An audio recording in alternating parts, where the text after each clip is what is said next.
ان ربک یبسط الرزق لمن یشاء ویقدر، بے شک تیرا رب جس کے لیے چاہتا ہے اس کا رزق کھول دیتا ہے، جس کے لیے چاہتا ہے اس کا رزق تنگ کر دیتا ہے۔ انہ کان بعبادہ خبیرا بصیرا، بے شک وہ اپنے بندوں سے واقف بھی ہے اور انہیں دیکھ بھی رہا ہے۔ یہ آیت یہاں پر کیوں آئی کہ اللہ تعالیٰ جس کا رزق چاہتا ہے کشادہ کر دیتا ہے، جس کا چاہتا ہے تنگ کر دیتا ہے؟ مراد یہ کہ کسی غریب پہ ترس کھاتے ہوئے اللہ کے بارے میں کبھی بدگمانی نہ آئے کہ اسے اللہ نے ایسے کیوں رکھا۔ اللہ تعالیٰ غریبوں سے مال لے کر انہیں آزماتا ہے، امیروں کو مال دے کر آزماتا ہے۔ اللہ کے بارے میں کبھی بدگمانی نہیں آنی چاہیے کہ اللہ تعالیٰ نے اسے اس حالت میں کیوں رکھا۔ اکثر لوگ یہ گلہ شکوہ بھی کر رہے ہوتے ہیں، افریقہ میں لوگ کیوں بھوکے مر رہے ہیں؟ بھئی وہ ہماری آزمائش ہے، ان کی تو آزمائش اپنی جگہ ہے، ہماری بھی آزمائش ہے۔ باقی انسانیت نے ان کی مدد کرنی ہے۔ دنیا قانون ابتلا کے اوپر ہے، یہاں سارے برابر نہیں ہو سکتے، کوئی اونچا ہوگا کوئی نیچا ہوگا، یہ ایک نیچرل چیز ہے۔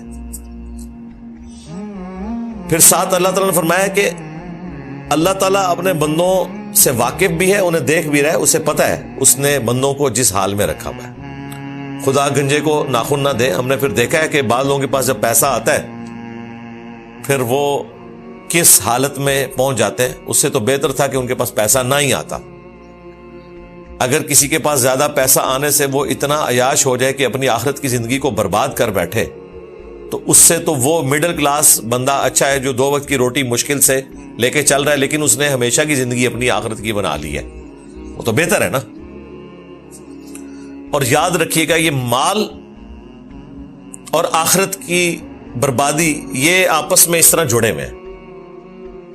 میری زندگی میں تو جتنے بھی واقعات ہیں میں نے دیکھا ہے کہ کثرت مال کے بعد تباہی آتی ہے۔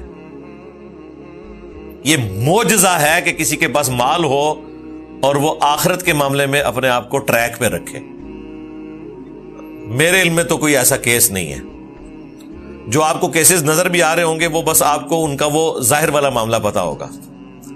اور پھر اس ماڈرن دور میں آپ کو اگر کوئی شخص غریب سے امیر ہوتا نظر آ رہا ہے نا، میجورٹی کیسز میں کہیں نہ کہیں اس نے ایک حرام کا چھکا مارا ہوگا یا کوئی اٹھا یا دسا مارا ہوگا، پھر وہ آگے ایک معاملہ چل پڑتا ہے۔ حلال کے پیسے کے ساتھ حلال و حرام کا فرق کرتے ہوئے، اللہ کے حقوق کا خیال رکھتے ہوئے، زکوٰۃ ادا کرتے ہوئے، رزق حلال کے ذریعے اس لیول کے اوپر پہنچنا یہ مشکل کام ہے۔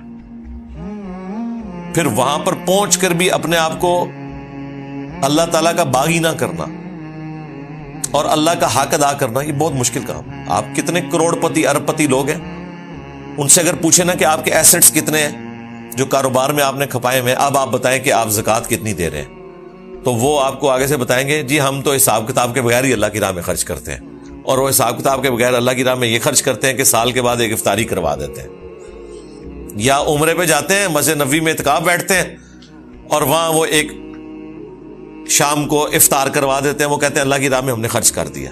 انہیں پتہ ہے ہم نے کیلکولیشن کی نا تو بھائی 1 لاکھ پہ تو 2,500 زکوٰۃ بنتی ہے نا، 1 کروڑ پہ 2.5 لاکھ بن جاتی ہے، اور 1 ارب پہ 2.5 کروڑ زکوٰۃ بن جاتی ہے۔ بس ادھر آگے پھر کیلکولیٹر فیل ہو جاتا ہے ان کا۔ 1 کروڑ خرچ کرنا پڑ جائے، 2.5 کروڑ خرچ کرنا پڑ جائے، 5 کروڑ خرچ کرنا پڑ جائے، تو زکوٰۃ بھی لوگ کوئی پوری ادا نہیں کر رہے ہوتے۔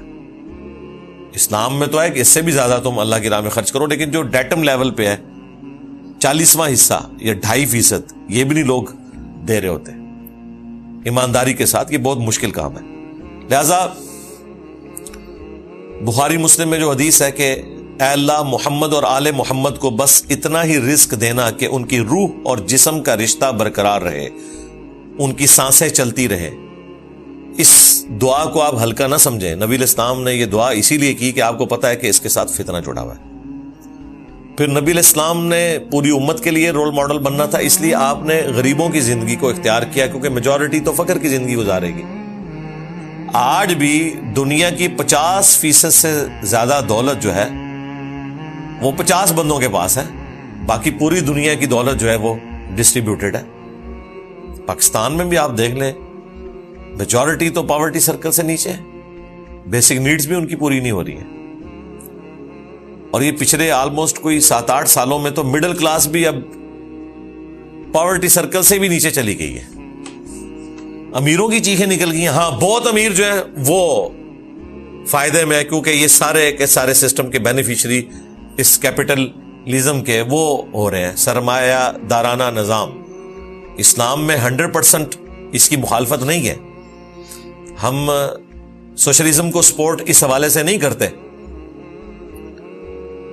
اسلام اگر زیادہ قریب ہے تو کیپٹلزم کیا ہے, لیکن یہ والا کیپٹلزم جس میں آپ استحصال کریں گے اور غریب آدمی کا خیال نہیں رکھیں گے, یہ تو سیدھا سیدھا لوگوں کو خودکشیوں پہ یا قتل و غارت پہ, ڈکیتیوں پہ مجبور کرے گا, اور وہ آپ کو اسٹریٹ کرائم جگہ جگہ نظر آ رہا ہے, اس میں کوئی شک نہیں ہے. بہرحال اللہ کے بارے میں کوئی بدگمانی نہ آئے.